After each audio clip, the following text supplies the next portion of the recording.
Guys, there's lots to talk about, from Martin Scorsese's latest movie to a gripping marriage mystery drama and an out-there crude comedy. We're covering many movie genres today, and as always, Rad is here with his reviews, insider scoop, all the things. Nice to see you. Nice to see you. Okay, I have to talk about Killers of the Flower Moon, because I understand that recently you had a career highlight. Oh, yeah. Well, back in May in Cannes, right. That's when I got to talk to, I had got the Canadian exclusive interviews with Scorsese and DiCaprio and De Niro and Lily Gladstone. We wrote about that in Zoomer magazine, talking about this new movie, Killers of the Flower Moon. Obviously, so, like Scorsese to me is a god of cinema, so that was like me going up on Mount Sinai, seeing the burning bush, coming back down. All the things. It was everything. Yeah, it was heaven. And, it was a great conversation, because it's like, he's Scorsese, he's this little guy with an oversized collar and big bushy eyebrows, but he's so funny, but then he's so, interesting. Like, there's so much wisdom. We were talking about, making this movie, Indigenous storytelling. I talked to him about, what he had to say about residential schools in Canada and stuff.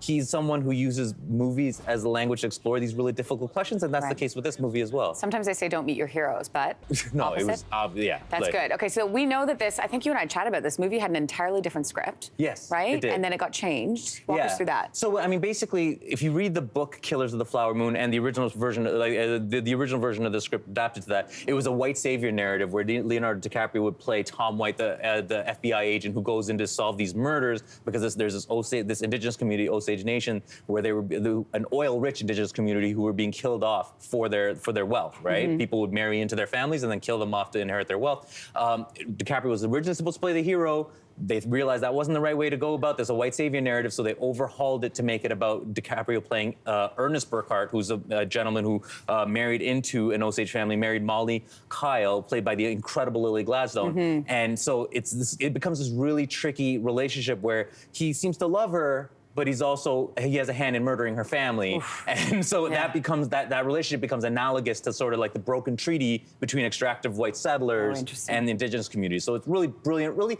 not your typical true crime story, because it's, 3.5 hours, slow burn, contemplative. How long is this one? It is a big one. Okay. It's Scorsese going into theaters and be like, okay, Marvel kids and Swifties, you've had your fun now. Let the grown-ups come in here to play. Oh, look at that. Okay, so who's this movie for then? This is for people who love movies like his late run of movies, like Silence and The Irishman, which are these long, epic, contemplative movies about men grappling with the sins they commit and just going right forward with them. Okay, next up, let's talk about Anatomy of a Fall. It won huge at Cannes, right? I saw the trailer. It looks pretty good. I want to know what happened. Let's take a look.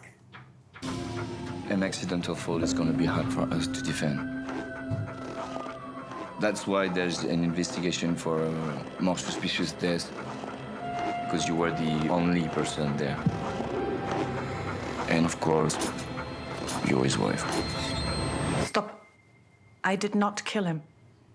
This is so up my alley. Did you like this movie? I did. It's really gripping. It's it's basically a marriage story as procedural, because you have a husband who fell from the roof of his house. The courts can't decide whether it's an accidental death or if foul play is involved. They decide to charge the wife with murder. We then go through both the investigation and the court case, where the procedural becomes kind of a dissection of the marriage story, but also becomes a dissection of how we tell stories. It's you listen to what info is left, what details people include in their storytelling, what details they leave behind, and it becomes this whole thing about storytelling, a deconstruction of storytelling that may be a little on the nose with its kind of symbolism, but is gripping from beginning to end. Who's it for? It's for people who loved a separation and stories we tell, separation being another marriage story, procedural, so to speak, but also Stories We Tell, which is Sarah Polley's, infamous dissection of how we tell stories.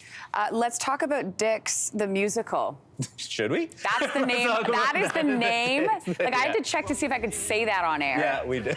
What is this? Thank you for whoever gave us permission to say Dix the musical on air. This is a musical, a comedy about, it's kind of like The Parent Trap. Two identical twins who are played by guys who are obviously not identical. They discovered that they were separated by birth by their parents, who are played by the incredible Nathan Lee and Megan Mullally. And this is the movie that wants to be, as opposed to being a comedy that's clever and sharp. It just wants to be as gross as possible. It's going out of its way. Yeah. But didn't they set the standard with like naming it that? Like, you know what you're in for. So who's this for? Who's this movie for? This is for people who like the crude comedies like Bruno and Dumb and Dumber. Like that's the hollows. There you go. You know. When you want something light like this, it's kind of like. Lindsey's there for the party, guys. Do you remember that movie Twins? Well, yeah, Is it twins, kinda like but that? with the most twins. But while instead of making you laugh, it wants to make you hurl too. Oh, hurl. Yeah. What a word. You were hearing, by the way, the banging is the construction happening outside.